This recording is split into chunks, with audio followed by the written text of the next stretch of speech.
This is Ask Todd on the Financial Exchange Radio Network. If you have an existing estate plan or are in the market for one, Todd Lutsky is here to answer your questions and help you plan for later life. Ask Todd is presented by Cushing & Dolan, serving Massachusetts and New England for more than 35 years, helping families with estate and tax planning, Medicaid planning, and probate law. Visit CushingDolan.com. Now, here's Todd Lutsky. We're joined now by Todd Lutsky from the law firm of Cushing and Dolan. We call the segment Ask Todd because right here on the air you get to ask Todd your questions about your estate plan. Our number here is 888-205-2263. That is the studio line to call. So get calling so that Todd can answer your questions live on the air. That number again is 888-205-2263. One more time. 888-205-2263. Mr. Lutsky, how are you today? I'm doing well, and you? Doing well. I had an interesting experience yesterday, though. I'm out at a bar last night. You know, it's a Monday. Was it Tuesday night? Everything's Yeah. big night, right? Drinking. And this really bossy guy walks into the bar. Yeah. And he orders everyone around. Well, that's nice. No. Oh. See, it's you. When you deliver a joke, you just got to let it sit for a second. You got to be patient. I'm glad we did that. I waited. I walked right into that one. Oh, that was fantastic, Todd. Let's talk a little bit about estate planning instead of bossy people at bars. Okay.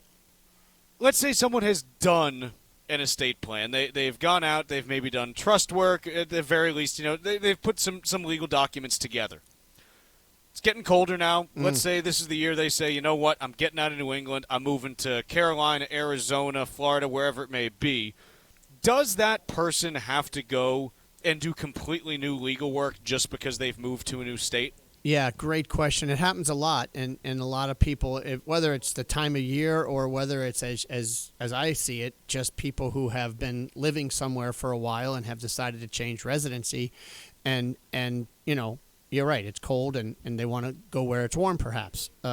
Or they simply want to escape estate taxes here in Mass. That's a driving force as well. Sure. And so to make that move, if you've done your planning, you should, at least revisit your plan, call your lawyer, and talk to them about, what you're doing.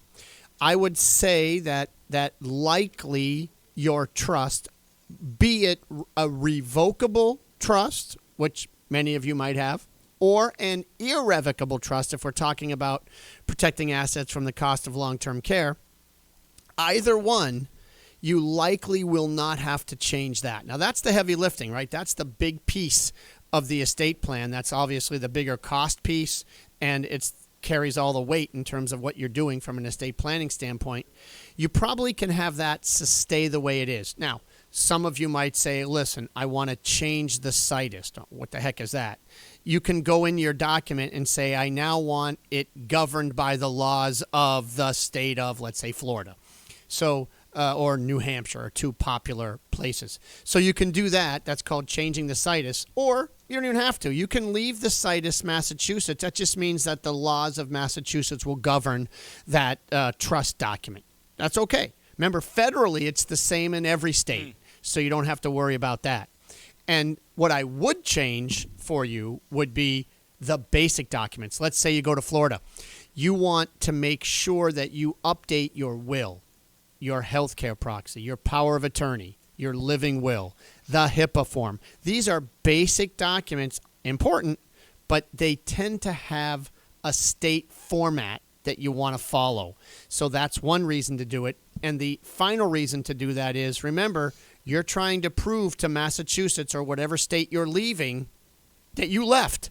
And you want them to show this is another aspect of your intent. Hey, look, I know I left. I've got a place here. I'm staying here.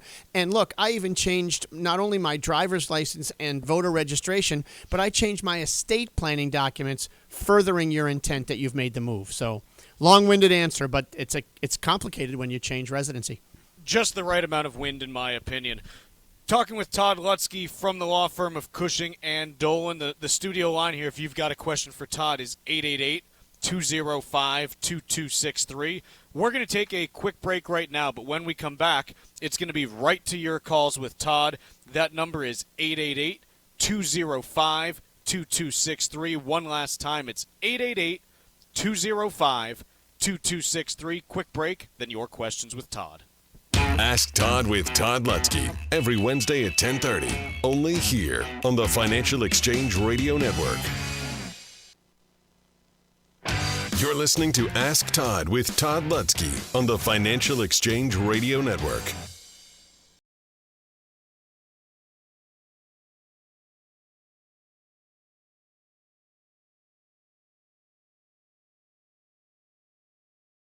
Jonathan, you are on with Todd Lutsky. Yes, hi. Quick question. And you may have answered this. Mm-hmm. If you live in Massachusetts and you have an irrevocable trust and you move to, say, New Hampshire or Florida or another state, does that trust dissolve or is it still enforceable? How does that work? Yeah, no, you're right. That's exactly what we were talking about, because that's a question that a lot of people have. No, it still works. You do not have to change the irrevocable trust. I mean, at the end of the day, a good way of explaining this would be, you come in, you do your estate planning, and in your case, you set up an irrevocable trust. Well, one of the reasons you set it up was to, get a 5-year clock started to protect assets from the nursing home. Well, if 3 years into my 5-year clock, I decide to move to Florida, you're telling me I have to start my 5-year clock over again? Or what if I'm older now? I don't want to have to risk getting past 5 years just because I moved, and I don't want to be tied to a state. If that was the case, no one would really do it. So absolutely, you do not need to change your irrevocable trust, but I would change those little documents, the will, the health care, the power of attorney, the HIPAA, etc., to show your intent, because I can tell you Massachusetts likes to check.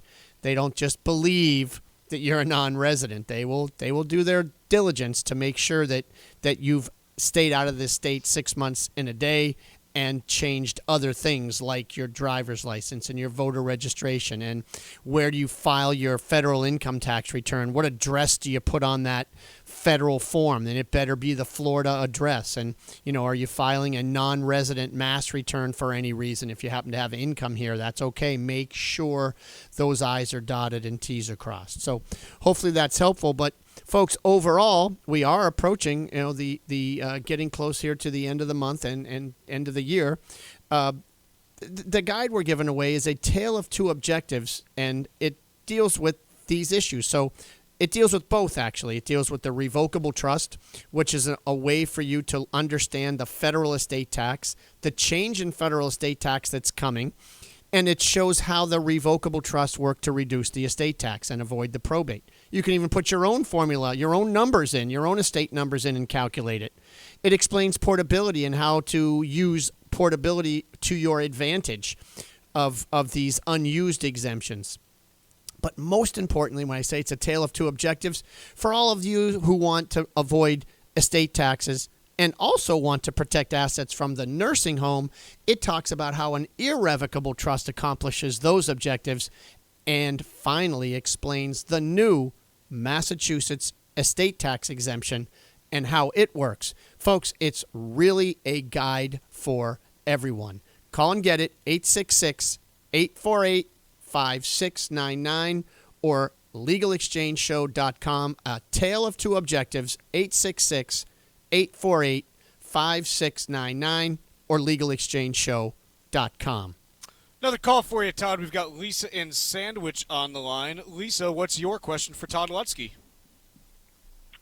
Just wanted to know, if you have an investment property such as a rental, should you hold that in a separate trust versus with your personal assets to protect possible lawsuits or whatnot to protect your personal assets? Yeah, you don't like those. You don't like those tenants suing you, and it does happen all the time. So, great question, and the answer is going to be yes, but in a different way. Let me explain. So, Lisa, for you, example, or for anyone listening, you want to set up an estate plan. That's where you would start. You would come in and say, "I want to set up an estate plan.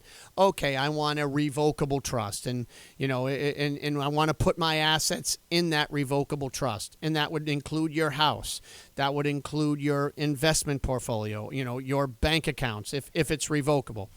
Even irrevocable, you can fund it with all these same things. And so you do that and you get it funded.